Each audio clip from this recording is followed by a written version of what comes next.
Sa kabila ng pagiging busy ng mga celebrities sa paghahanda for New Year, busy rin si Angelica Panganiban sa paghahanda ng kanyang kasal kay Greg Homan.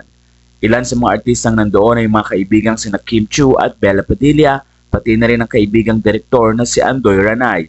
Isang intimate na wedding ang ginawa sa Los Angeles, California na talaga namang ikinagulat ng marami at hindi nila inaasahan na ang date na 12/31/23 ang magiging date ng kasal ni Angelica Panganiban.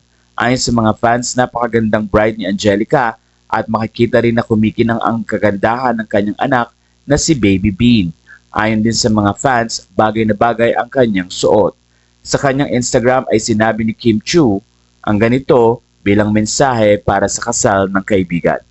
12/31/23 witnessed a love that is everlasting, love that comes in perfect timing, love that is unconditional, and love that deserves to be felt by one another. Congratulations, Momsy Angelica and Greg. I felt blessed to witness this beautiful ceremony. I can't miss this. Love you, Momsy Angge. Thank you, Greg, for loving our Momsy. Alagaan mo ang Momsy namin forever. Hashtag ang Becky is extra happy. Momsy Bella, I am glad to experience this with you. Love is patient, love is kind. You are the best wedding buddy. Ito naman ang sinabi ni Bella Padilla. Nagpasalamat naman si Angelica at sinabi ang ganito, mahal kita sagad hanggang buto. Thank you sa lahat today, Momsy. Nag-post din si Bella Padilla sa kanyang Instagram at nagbigay nga ng magandang mensahe din para sa kaibigang si Angelica Panganiban. Narito ang sinabi ni Bella.